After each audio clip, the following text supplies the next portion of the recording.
This is the story of a unique journey back into the wild for a group of dolphins. It begins when the clapping dies away, the crowds stop coming. A traditional marine park closes to the public. Having worked so closely with these dolphins over the past decade, it's going to be marvellous to be putting them back where they came from.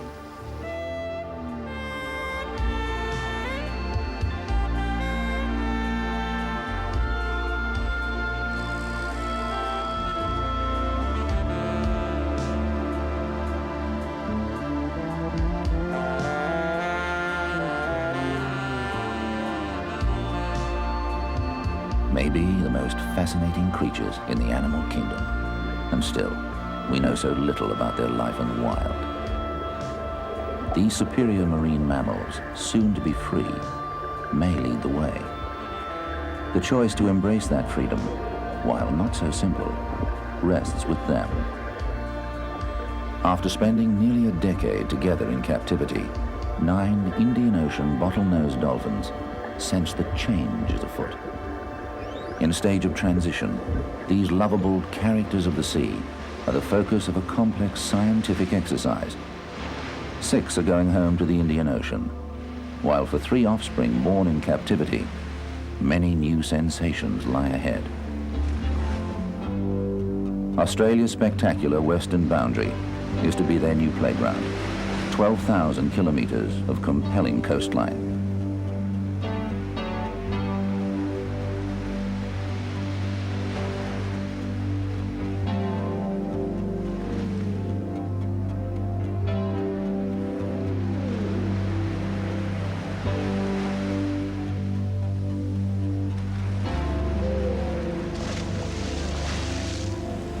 The dolphins from Atlantis must now commit to a new training mission. There's much to do in preparation for their transition to life in their natural home. Why don't we grab Rani? As a scientific exercise, this project has no precedent and is enthusiastically supported by marine mammal experts from around the world. So you had any extra coliform counts or? No, the coliforms were a little bit high. Dr. Nick Gales is particularly inspired, as he knows the scientific world is hungry for new information on dolphin behavior, and data gathered from this project will be useful for ongoing research. As project coordinator and a veterinarian with a special interest in dolphins, Nick Gales sees the release program as a natural extension of his diverse workbase. He has worked in the icy wilderness of Antarctica, is vitally concerned about the welfare of many different dolphin species, spending months in the field, studying the unique breeding biology of the world's rarest sea lion, while closer to home, is called upon as a troubleshooter, saving lost souls like this baby pilot whale. There's much to do in protecting marine life. Atlantis Marine Park nestles behind the dunes at Yanchep, 50 kilometers north of Perth, the capital city of Western Australia.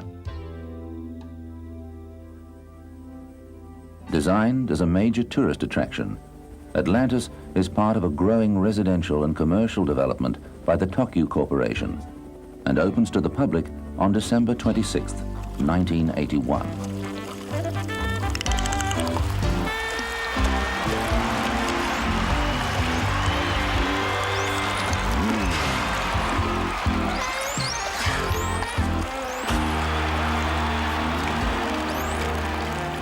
Its star performers, 7 adult dolphins, 3 male and 4 females, were captured in the nearby waters off the Two Rocks Marina and introduced to their new home. At this time, their 1,000 cubic meter main pool is governed by regulations providing for the keeping of up to 40 dolphins. In the first year, almost 500,000 people flocked to see the Atlantis show.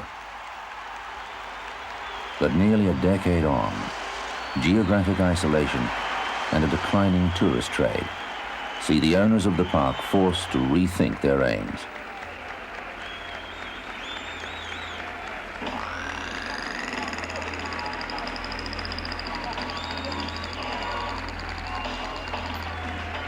just wanted to say goodbye to all the people here in Western Australia. It's her last day here at Atlantis Marine Park.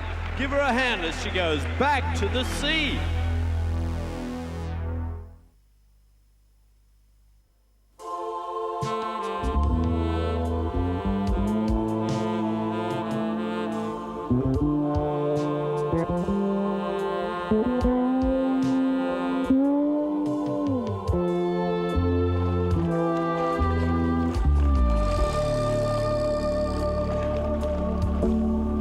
Over the 9 years of the park's operation, our dolphin population was steadily increasing.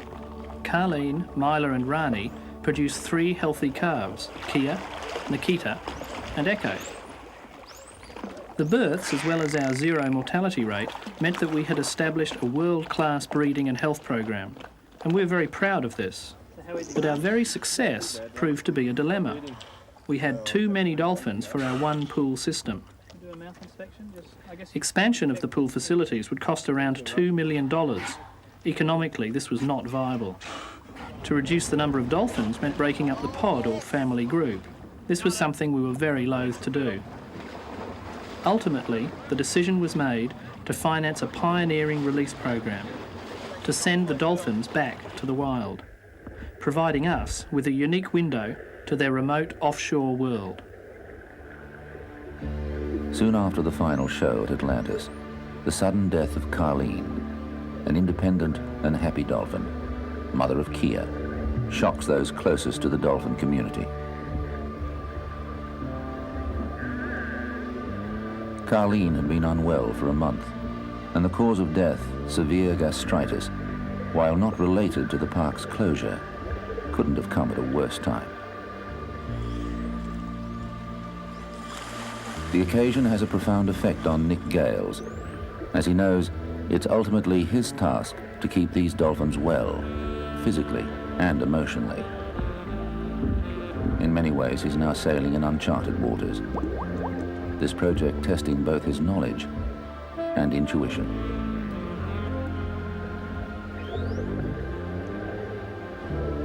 Promoting conditions to keep these dolphins in excellent health is a vital part of the history-making assignment he's chosen to accept.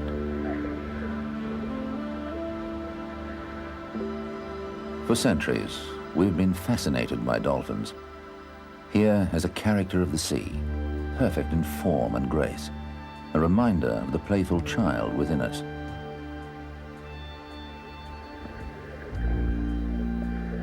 For more than 50 years, we've kept dolphins in captivity. Today, more than 3,000 of the bottlenose species are closely watched by trainers and scientists. They're constant companions. All over the globe, people seek close and sustained interaction with dolphins to find out more about their intelligence and willingness to share special secrets with us. In seeking guidance from other scientists working with dolphins, Nick Gales is reassured that his expectations are realistic. Success depends on so many factors, but he knows he works with an excellent team. The welfare of the dolphins, everyone's main objective.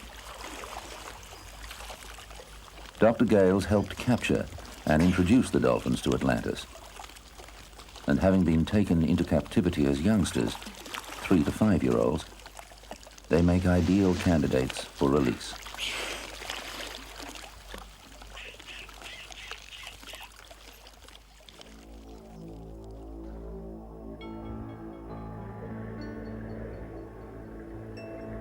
Dolphins, like people, have preferences, changing relationships, good and bad days.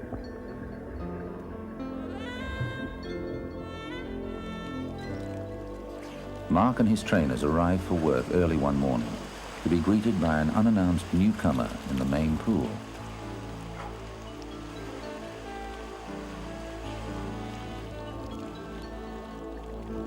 Lulu was expected to give birth a month later, but despite the timing, all the signs are good. Mother and baby swim happily together.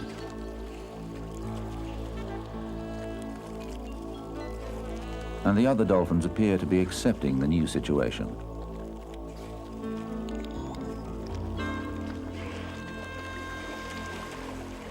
The event is particularly special, as Lulu gave birth the previous year, only to have the calf die shortly afterwards.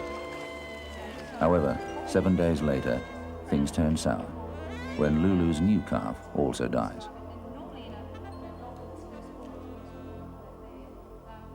An autopsy conducted at Murdoch University finds that she is premature and underweight. The detailed investigation involves looking at levels of growth and sampling for bacteria.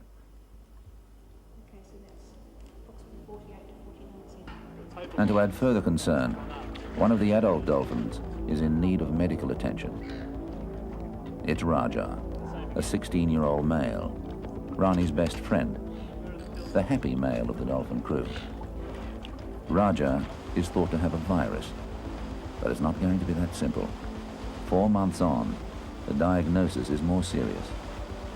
Raja has ulcers and needs to be watched more closely.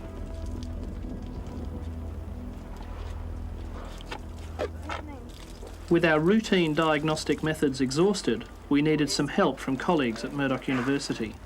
An endoscope, identical to the type used for humans, was used to examine the lining of his stomach wall.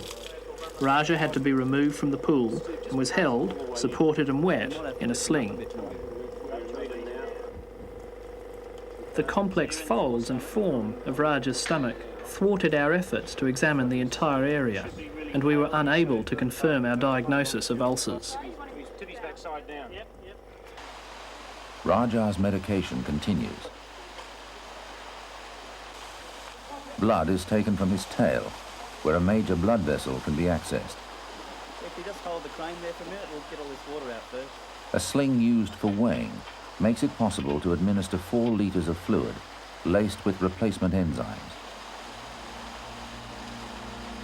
There's an unspoken concern for Raja's welfare as his treatment continues. But he's a fighter, and as long as he has the will to continue on this historic journey, fate is his friend.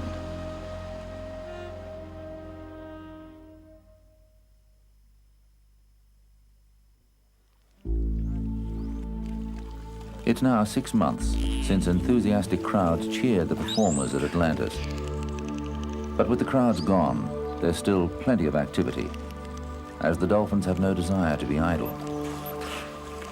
They're learning new behaviors, so vital to their ultimate survival in the wild.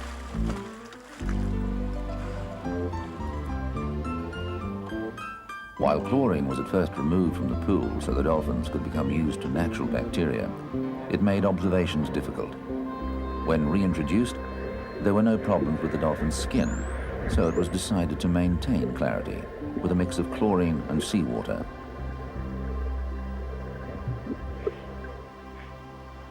There's always someone with a sense of humor. Max, the dog, on this occasion. One of the most difficult aspects of the project, the introduction of live fish to the dolphins' diet, at first called for a good deal of patience.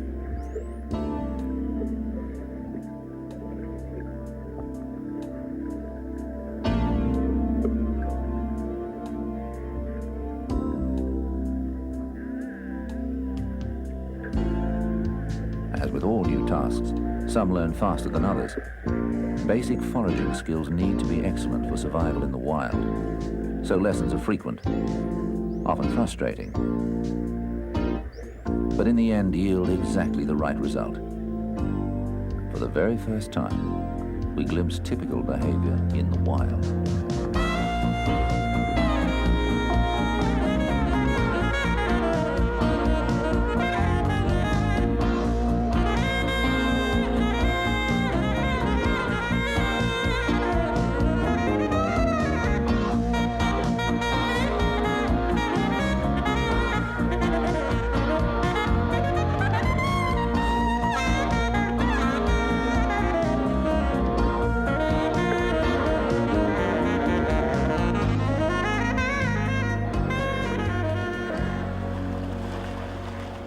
So that each dolphin can be easily identified in the wild, they're freeze-branded. Okay, Kevin. And tracking via transmitters will be an important phase in the coming months, Being able to identify and trace the movements of the Atlantis dolphins will fill many of the gaps in our knowledge of dolphin behavior in the wild. Almost as a reminder to Nick Gales and his team that the dolphins are the key to the success of this exercise, no one is prepared for the shock of finding Lulu battered and bruised at the bottom of the pool. With all that she's been through, the loss of 2 calves, Dr. Gales can only guess what's happened. The sudden death of Lulu was a shock to us all. Prior to her death, she had shown no signs of any medical disease, and the answer, we believe, was tied up in the social structure, the complex social structure, that exists with a group of dolphins such as these. Lulu had once been the most dominant of the dolphins in the pool, but had suddenly found herself at the bottom of the pecking order. This very major shift in the social structure had, we believed, led to a great deal of social stress, which ultimately led to her sudden death. Lulu will be missed, assertive and friendly. The team can never forget the role she has played so far. But as usual, there's plenty to attend to. There's cause for celebration, with confirmation that Rani and Myla are to add to the dolphin population. Well, you got a nice longitudinal of The 15-year-olds are already mothers to Nikita and Echo, while on this occasion, Frodo or Nero are thought responsible for fathering. I'm trying to find the heart. Ultrasound testing reveals that the dolphin, 7 months pregnant, will give birth in about 5 months. So Dr. Gales can plan for what he hopes will be delivery in the wild, with dolphin and human companions close by. The ultrasound technique is the same as used to check on human babies in the womb, and there is great excitement at the visible features.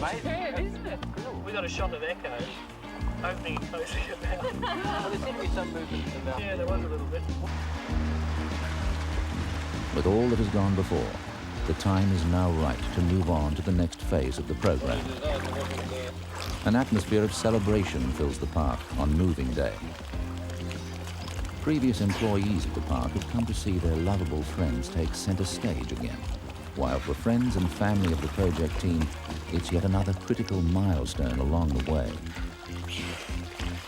4 trips are planned from the marine park to the Yanchep Marina, as one by one the dolphins are craned in slings onto their foam transports, which will cushion their short journey, just a kilometre away to the sea pens. Boys Frodo and Nero are first to leave the safety of the pool environment. It seems the dolphins know instinctively that they're in safe hands and are reassured by their travel companions as their smooth grey bodies are kept moist with wet sponges. We'll drop this side down, you guys hold on and we'll drop it straight out. 1, 2, 3. Frodo and Nero become sea dwellers again, quickly and quietly, watched by a thrilled crowd of onlookers.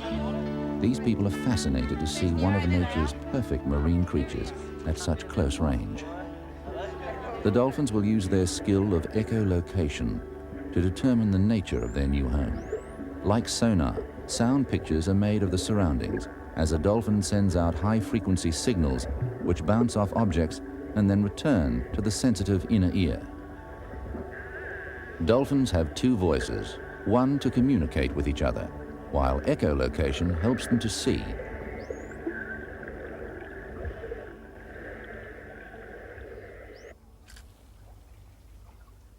The trainers must now maintain a steady supply of live fish. And as each dolphin eats up to 10 kilos a day, it's essential that foraging skills are practiced.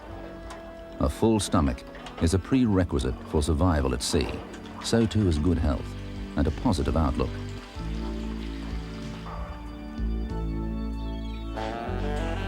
While Rani, Echo, Myla, Kia, Nikita, Frodo and Nero venture slowly beyond the shallows, it's Raja who's conspicuous. The dolphin who suffered so many health problems at the marine park is now forced to swim alone, shunned by the others. While there are theories, the reason remains a mystery. Each day is the same. If Raja tries to approach, he is chased away by the other 2 males, 2 pregnant females, and the 3 calves. Abandoned by the others, Raja can perhaps take some comfort that new experiences are nearby, another chance to find friendships. beyond the gate to freedom.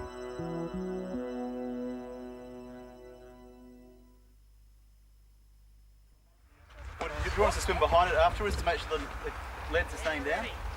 Well, we're going to need people to drop it as soon as it crosses over the pontoon. Yeah, I mean after you drop it. Oh yeah, after then hop in. Radio transmitters give Nick Gales and his team the best chance of maintaining contact with the dolphins once they're released. Still got Roger? Volunteers offer willing hands as the team prepares for the transmitters to be fitted. The occasion will also be used for routine blood testing and weighing. The dolphins are not all that willing, and as they now have a big swimming area, the mobile pontoons are put to the test, man-handled into place close to shore, where a net will finally seal off access to the deep. The dolphins wait, staying close together, knowing there's no escape.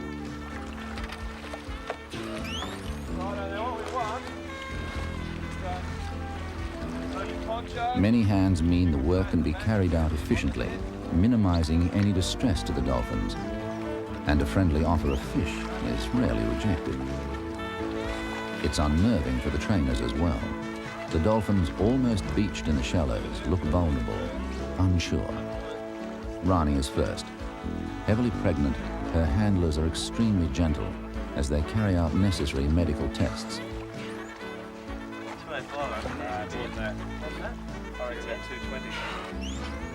7 strong men are needed to carry her over the sand to the scales.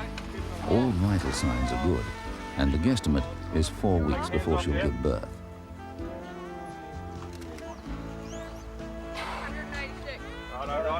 Not a second is wasted, as Rani is quickly returned to her friends at the water's edge. One by one, the procedure is repeated as the statistics are recorded. Everyone's a little apprehensive about the procedure to come, but the transmitters will be vital in the coming weeks, and the preparation is critical.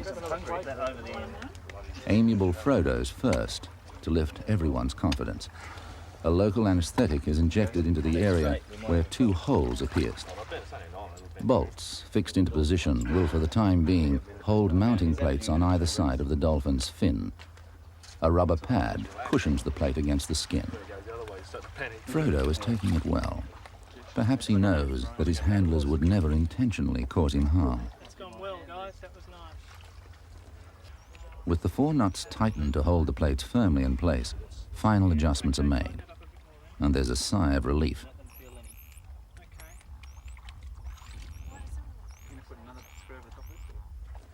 The number's still visible on the side too. The pattern is now established for the other 2 males, Nero and Raja, as well as Myla and Rani. As the pontoons are repositioned to give the dolphins access to deeper water, there's a general agreement that while it hasn't been an easy morning all round, the results are quite satisfying, and the dolphins seem happily settled into normal activities. Once the transmitters are fixed to the plates, the dolphins will be oblivious to the fact that wherever they go, we can follow.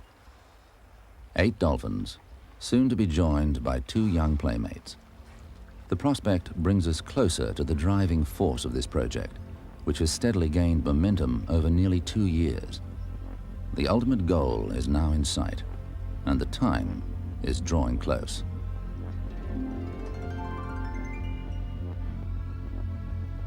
"15-year-old Myla, already mum to 3-year-old Nikita, has robbed onlookers of the joy of seeing her give birth. Who could blame her for choosing the cover of night or the tranquility of early morning as the time to deliver? She's caught the project team by surprise. Luca, it's discovered, is a boy, the first male calf born to the Atlantis dolphin family. Frodo, Raja, Nero, and Myla have taken to wearing the mounting plates on their fins without any problems, and are now ready for the transmitters to be fitted.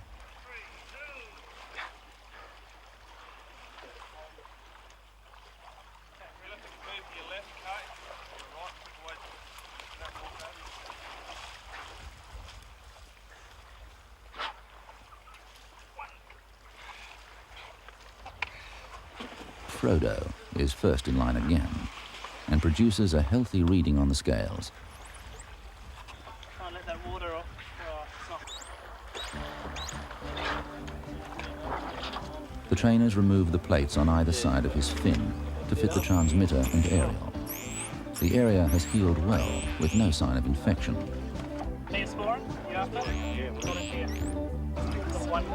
When the nuts holding the transmitter finally corrode through, and the transmitter is discarded at sea, the hole through Frodo's fin will eventually close over, just like pierced ears.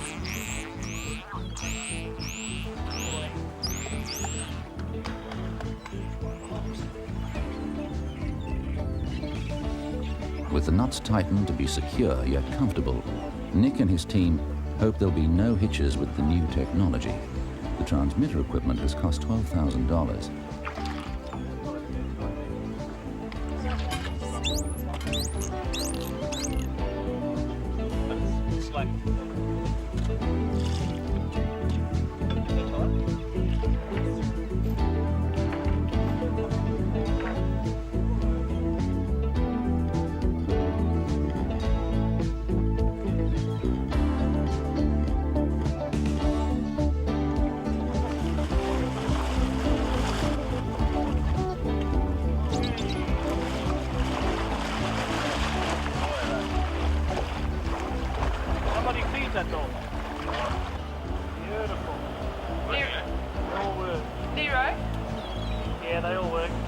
Designed to cover a range of 2 nautical miles at sea level, the transmitters are held on with plastic bolts and corrodable nuts, which can last up to a year.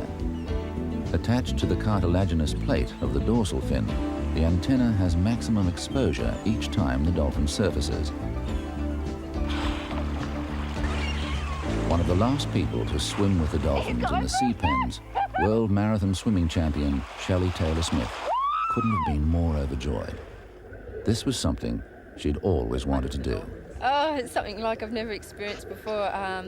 Just great to be out there with dolphins and fish, big fish, and they were just lovely, really friendly. It was wonderful. And while the casual visitor can be totally absorbed by the encounter, the Atlantis trainers are now aware that they must gradually loosen their emotional ties with the dolphins.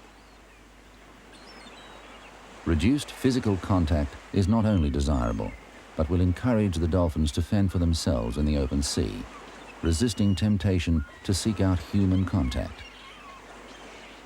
Even guard dogs must be off duty at some time, and Chips has quite a unique game worked out, cooling off at the same time. But the forces of nature remind us that the coming events remain beyond our control.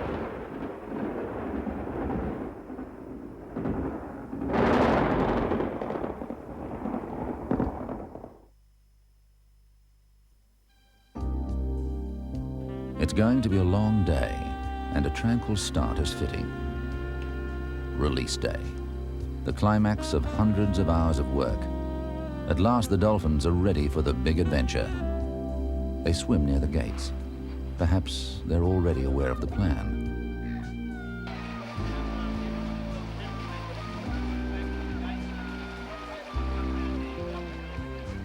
It's gone through his mind so many times, but now at last, head trainer Mark Whitfield unlocks the gates, which only a few months ago he fastened securely.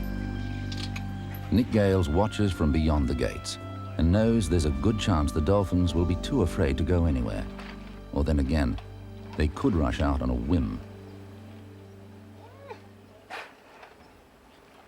You want to go? You are, mate. You all right?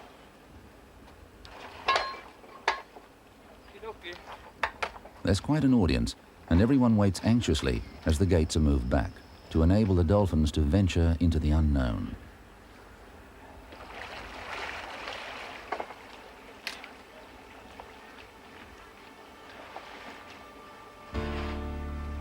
After an hour, nothing has changed. People wait expectantly, while the Dolphins carry on with life as usual in their pens. Enter the fish. Trainers try to encourage the Dolphins through the gate with a tasty morsel, even attempting to walk them through the gates to freedom. Still no result.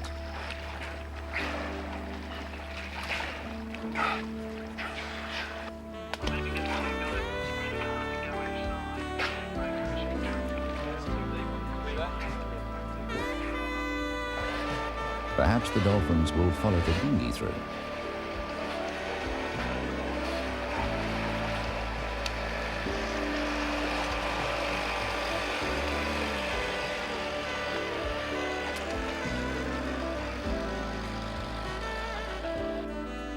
It's thought the physical presence of the gates may still be deterring the Dolphins, so Mark removes the hinges and they lie on the rocks, completely exposing the exit.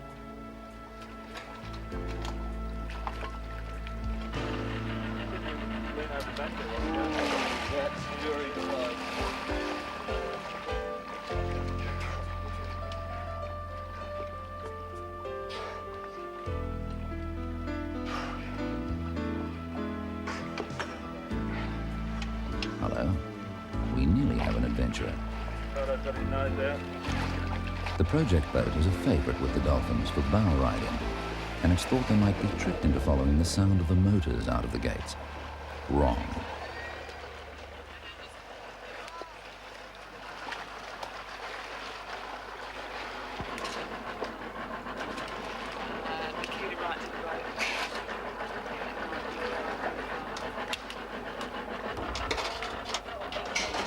Let us go, because we might try and do a follow if once they start feeding from us here.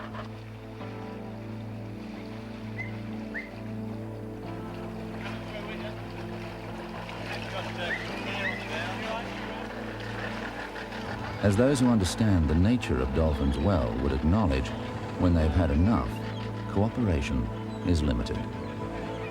As the dolphins retreat to bask in the shallows away from the crowds, the scene is set for a real challenge. You see, the dolphins are now playing with us.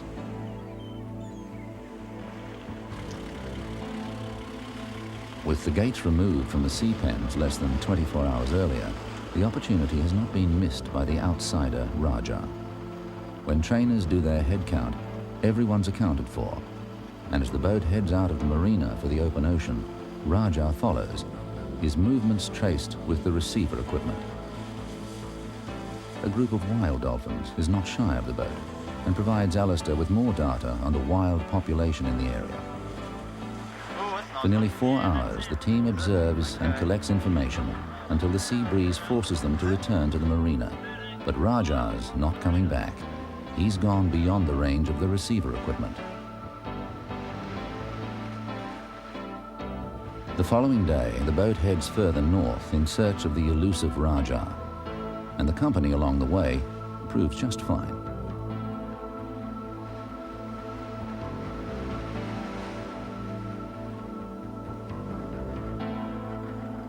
Meanwhile, at the sea pens in the marina, Mark and his team are patiently trying to coax the other dolphins to explore further, and Mark can soon report that the dolphins are gaining confidence.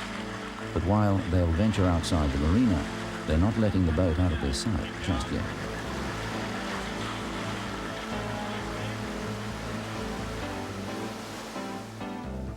As the day draws to an end, there's the satisfaction that progress has been made. While Raja is actually missing at sea for the time being, all the other dolphins have now tasted life on the outside and are back in the protected waters of the marina. Only the bold, perhaps, would have predicted the scene the next morning. The dolphins are gone. Further investigation reveals that Echo took a left turn instead of a right at the end of the marina and is now stranded near the boat launching ramp. As team members try to coax her to the beach, Echo puts up a game fight. But weight of numbers and a better local knowledge of the area gives the team the edge. Echo is put in a sling and taken out to sea.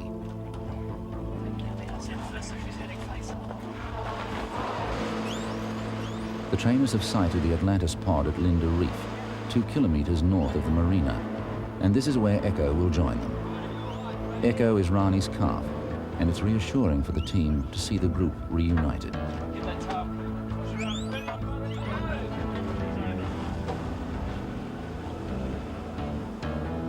Early next morning, the same procedure swings into action.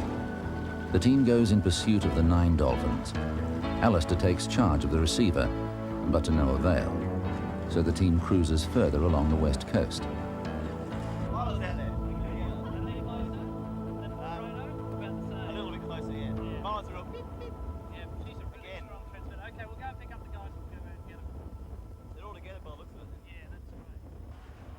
The two project boats finally join forces and mount a united effort.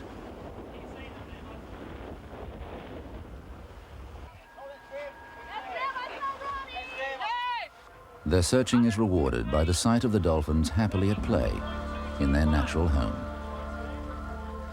Each day is the same as the team sets out to sea to make sure that all of the dolphins are assimilating. Well satisfied with the day's results, the team can reflect on the progress to date. However, a call from a member of the public alerts them to a dolphin swimming in the shallows near Fremantle.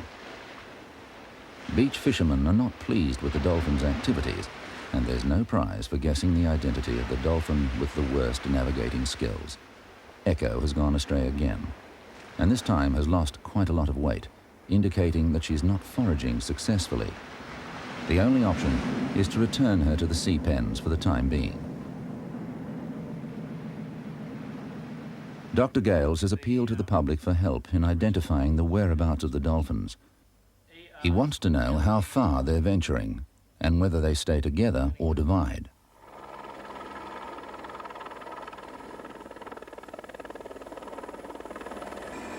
A call from a Margaret River resident prompts the doctor to take to the air to confirm that one of the dolphins has swum some 300 kilometers. Sure enough, it's Frodo seeking out the contact of a beachgoer. He's found to be in fine condition, so the sighting is recorded and Frodo moves on.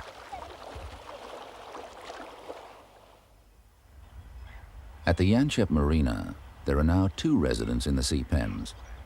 The gates are closed again. Raja, our sickly dolphin in the Marine Park pool, an object of concern in the sea pens, and the first dolphin to take off into the wild, is back. He's followed the project boat back into the marina. Echo has joined him. Rescued from the beach at Fremantle, she's thought to have been bothering fishermen in the area. Both dolphins have lost weight, and Dr. Gales and his team will use this opportunity to feed and fatten them while focusing on valuable scientific data. A call from down the coast at Ocean Reef alerts team members to Myla's activities. There's a great deal of concern when it's discovered that Luca, her calf of only 8 weeks, is not with her and presumed to have perished. Nets are set to capture Myla, but she's quick and clever and outsmarts her captives. Even the lure of a fish is not enough to encourage her to submit. However, she stays in the area and is eventually captured and taken back to the pens to be with Raja and Echo.